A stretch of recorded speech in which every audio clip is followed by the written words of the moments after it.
खिला रहे हैं, वो सारे देश में मिलकर इंडिया के बराबर नहीं होंगे, तो हम ही लोग खा रहे हैं। At the corner of Broadway and the Little Rialto, the general became involved. ये अब ये छोटा जनरल आया है है, कोलंबिया से, उसको केवल स्पेनिश आती है। तो वो न्यूयॉर्क के एक होटल में रुका, बोलता है आपको स्पेनिश आती है? वो बोलती है नहीं। तो जनरल बोला अच्छा। आप वो बाहर निकला। अब जब वो बाहर निकला तो बोला नहीं नहीं नहीं, मुझे इधर उधर नहीं देखना, शहर शानदार, बहुत बढ़िया शहर, मैं अपने काम से। कौन से शहर में? कोलंबिया से, न्यूयॉर्क में। हाँ, At the corner of Broadway and the Little Rialto, the general became involved. The streetcars bewildered him, and the fender of one upset him against a pushcart laden with oranges. जल्दबाजी, New York तो बहुत fast करने है ना, तो दिक्कत में कहीं पुश हो गया, कहीं गाड़ी आ गई। A cab driver missed him an inch with a hub and poured barbarous excretions upon his head. He scrambled to the sidewalk, skipped again in terror, when the whistle of a peasant roller roaster puffed a hot scream in his car. Valgam Dios, what devil city it is! मैंने कौन से शहर में आ गया मैं, भयंकर। As the general fluttered out of the streamers of passers like a wounded snipe, he was marked simultaneously as game by two hunters. One was Bully McGuire, whose system of sport required the use of strong arm and misuse of 8-inch piece of lead pipe. मैं कहता आम लेकर के वो करता था। The other Nimrod of the asphalt was Spider Kelly, the sportsman with more fine refined methods. In pouncing upon the self-evident prey, Mr. Kelly was a shade quicker. His elbow fended accurately the onslaught of Mr. McGuire. Go on, he commanded harshly. I saw it first. Mr. McGuire slunk away, awed by the superior intelligence. ठीक है, मतलब केली ने कहा कि मेरा पहला शिकार है, मैं जाता हूँ। और इसी लोग शिकार मतलब बेवकूफ़ बनाने के लिए। पूरी बात इकट्ठी बताओ, क्या कौन सा शिकार आया, कौन सा होटल आया? भाई एक जनरल कोरिया से आया है, हाँ, वो काम से आया, वो न्यूयॉर्क सिटी में लैंड किया, वो एक होटल में गया, होटल से बाहर वो निकला, अब वो सिटी के थ्रू जा रहा है, वहाँ पे दो उसको फ्रॉड लोग मिल गए, ठीक है ना। उनमें से एक कहता है भाई इसका मैं बेवकूफ़ बनाऊंगा। अच्छा ये मेरा शिकार है, कहीं जंगल में काम हो गया। Pardon me, said Mr. Kelly. Have you got balled up in the shuffle, didn't you? Let me assist you. He picked up the general's hat and brushed the dust from it. General साहब का वो गिर गया था, तो उन्होंने उसका hat निकाला और डस्ट निकाली उससे। The ways of Mr. Kelly could not but succeed. The general, bewildered and dismayed by the resounding streets, welcomed his deliverer as a caballero with a most disinterested heart. अब general साहब की तो दम निकल गई थी, तो वो मैं कहा ठीक है, thank you. I have a desire, said the general, to return to the hotel of O'Brien, of which I am stopped. Caramba, senor, there is largeness and rapidness of going and coming in the city of this New York.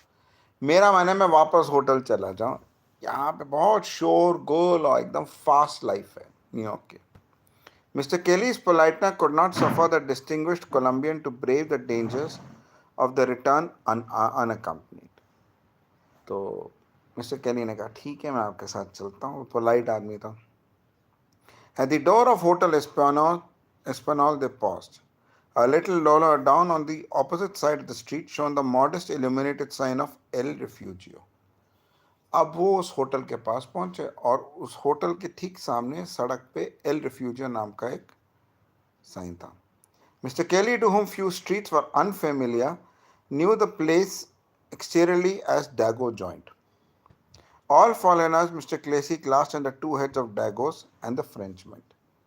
मतलब या तो Frenchman आएंगे या डैगो, डैगो मतलब नीचे स्तर के आएंगे और फ्रेंचमैन थोड़े टॉप क्लास, तो वो डैगो जॉइंट था। He proposed to the general that they repair theatre and substantiate their acquaintance with a liquid foundation. मतलब डैगो जॉइंट में चल के एक शराबा पीते हैं, उसका ये था। An hour later found General Falcon and Mr. Kelly seated at a table at the conspirators' corner of El Refugio. Conspirator corner El Refugio में घुस गए। Bottle and glasses were between them. For the 10th time, the general confided the secret of his mission to Estados Unidos. अब general ने P ली शराब और उन्होंने कहा कि मैं अपना मिशन को बताता हूँ क्या है। He was here, he declared, to purchase arms 2,000 stands of Winchester rifles. General साहब जो थे, जैसे आजकल पूरी दुनिया अमेरिका से वो खरीदती है, वो अमेरिका गए थे राइफल्स खरीदने. तुम सुन रही हो मामा? For the Colombian revolutionaries, Colombian revolutionaries के लिए वो खरीदने गए थे. ये ड्राफ्ट, हाँ और क्या, वही तो होता है. ये drafts in his pocket drawn by the Cartesia Bank on its New York correspondence for $25,000. उनके पास पैसा था न्यूयॉर्क उसके लिए $25,000 का, और राइफल्स लेने आए थे ताकि कोलंबियन जनरल्स जो हैं वो कर सकें. At the other table, other revolutionaries were shouting their political secrets to their fellow plotters, but none was as loud as the general. अब जनरल ने शराब पी हुई थी और जोर जोर से वो बात कर रहे थे. He pounded the table, he hallowed for some wine, he wrote to his friend that his errand was a secret one and not to be handed to a living soul. अब जनरल साहब ने तो इतनी P हुई थी और वो बोलते जाए भैया किसी को मत बताना, तो सबको पता लग गया था. Mr. Kelly himself was stirred to sympathetic enthusiasm. He grasped the general's hand across the table. Monsieur, he said earnestly, I don't know where this country of yours is, but I'm for it. अब केली जो थे, जो आजकल के American हैं, उनकी तरह थे. बोले मॉन्सियर साहब मुझे तो पता नहीं आपका देश कहाँ है, पर मैं आपकी मदद करूंगा. I guess it must be a branch of the United States, though for the poetry guys in the school moms call Colombia too. तो उसने कहा भाई कोलंबियंस जो है ना, ये आपका जो कंट्री है हो सकता है यूनाइटेड स्टेट्स का पार्ट हो. हमारे यहाँ भी कोलंबिया का है कुछ का नाम. हाँ, तो हमारे यहाँ भी कुछ कोलंबिया तो यूनाइटेड स्टेट्स का पार्ट होगा sometimes. I am a lucky thing for you that you butted me tonight in New York that can get this gun deal do for you. मैं ही आदमी हूँ जो कि आपको इस सिटी में वो गन दिला सकता है. The Secretary of War of the United States is me, the best friend. जो आज का सेक्रेटरी ऑफ वॉर है, उसके उस समय सेक्रेटरी ऑफ वॉर जो यूनाइटेड स्टेट्स का है उस समय का, वो मेरा बेस्ट फ्रेंड है.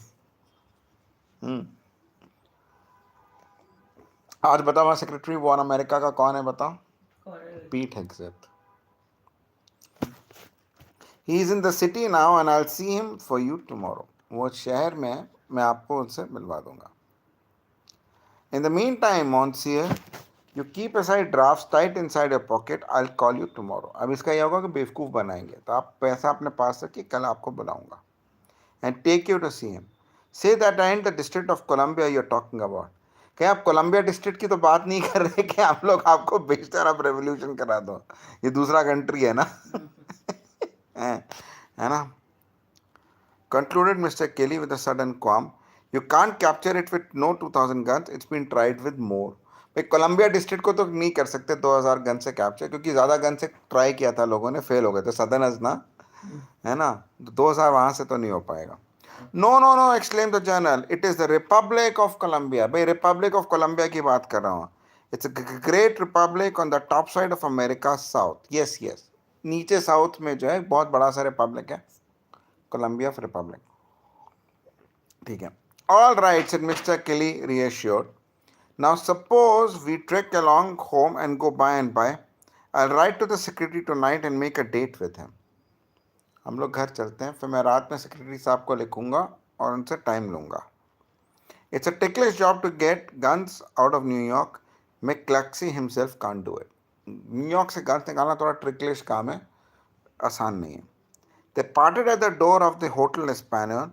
The general rolled his eyes at the moon and sighed. General ने मून को साई किया और चला गया. It is a great country you're near York, he said. Truly the cars in the streets devastate one. And the engine that cooks the nuts terribly makes a squeak in the ear. बड़ा महान शहर है, जो गाड़ियाँ तेज चल रही हैं उससे शोर आ रहा है, ये सब आ रहा है.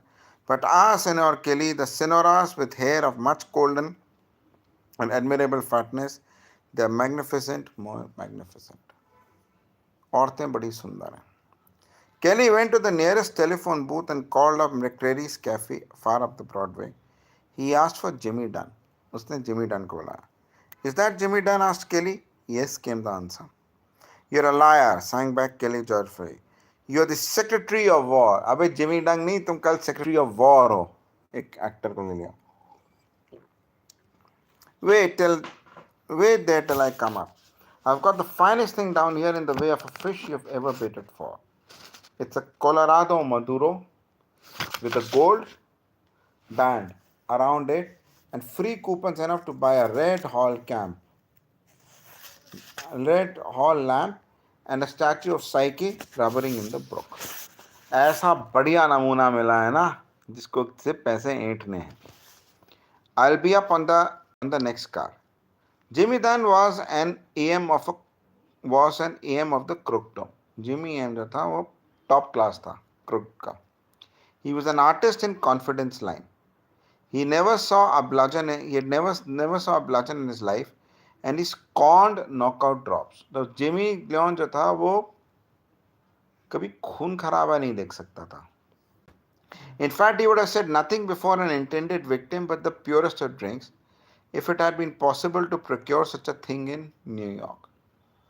मतलब जिमी लियोन जो था बड़े प्यार से बेवकूफ़ बनाने वाला आदमी था. खून खराबा उसका नहीं पता. It was the ambition of Spider Kelly to elevate himself into Jimmy's class. Kelly का मन था कि मैं जिमी की क्लास में These two gentlemen held conference at night at McCrary's, Kelly explained. He's as easy as a gumshoe. बहुत ही बेवकूफ़ सा आदमी है gumshoe का. He's from the island of Columbia where there's a strike or a feud or something going on, and they've sent it up here to buy 2,000 Winchesters to arbitrate the thing with. वो Colombia के बेवकूफ़ों ने जो कि this thing है उन्होंने उसको ऊपर भेजा है 2000 विंचेस्टर्स खरीदने के लिए. He showed me 2 drafts of $10,000 each and one for 5,000 on a bank here. उसे पैसे भी दिखा दिए मेरे को. So through Jimmy, I felt real mad with him because he didn't have it in $1,000 bills and handed it to me on a silver waiter. Now we're going to wait till he goes to the bank and gets the money for us. अगर पैसे दिखा देता तो वहीं चूना लगा देते, पर अभी बैंक का ड्राफ्ट है तो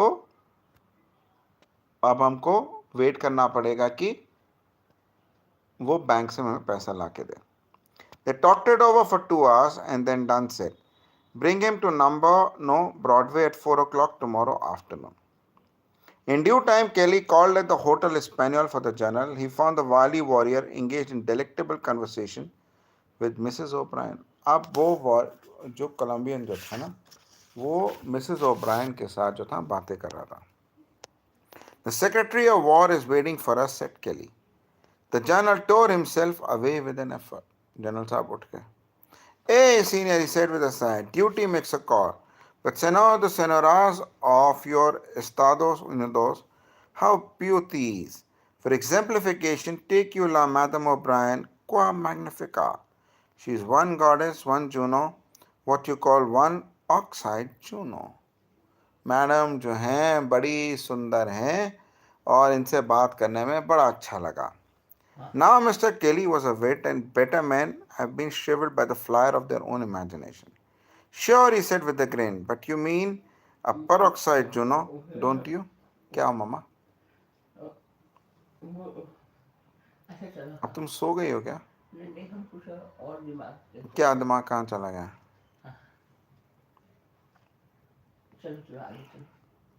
Mrs. O'Brien heard and lifted an auriferous head. Her businesslike eye rested for an instant upon the disappearing form of Mr. Kelly. Except in streetcars, one should never be unnecessarily rude to a lady. When the gallant Colombian and his escort arrived at the Broadway address, they were held in an anteroom for half an hour and then admitted into a well-equipped office. तुम मज़ा तुम्हारा ख़त्म हो जाएगा क्योंकि इसमें है. Where a distinguished-looking man with a smooth face wrote at a desk. अब ये लोग एक रूम पे गए जहाँ पे एक distinguished-looking आदमी जो था, smooth face जो था. General Falcon was presented to the Secretary of War of the United States and his mission made known his old friend Mr. Kelly. Secretary of War of the United States जो था ना और Mr. Kelly ने उसको जवाब दिया. Columbia, said the secretary significantly.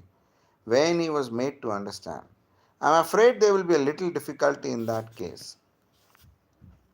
The President and I differ in our sympathies there. He prefers the established government while I. इधर हमारे यहाँ थोड़ी दिक्कत हो सकती है कोलंबिया को देने के लिए, क्योंकि प्रेसिडेंट साहब जो हैं उनको एस्टैब्लिश गवर्नमेंट को सपोर्ट करना, जबकि मेरा केस हम तुम कल बात करेंगे, चलो सो जाते हैं। नहीं तुम्हें समझ में आ रहा? अच्छा चलो ठीक है ना। The secretary gave the general a mysterious but encouraging smile. You of course know, General Falcon, that since the Tamani War, an act of Congress has passed requiring all manufactured arms and ammunition exported from this country to pass through the War Department. तमानी war के बाद से जो है ना एक law निकाला गया है कि सारे आर्म्स वगैरह जो है ना वो वॉर डिपार्टमेंट के थ्रू जाए. Now, if I can do anything for you, I will be glad to do so to oblige my old friend, Mr. Kelly. But it must be in absolute secrecy, as the President, as I have said, does not regard favorably the efforts of your revolutionary party in Colombia. कल पढ़ेंगे चलो.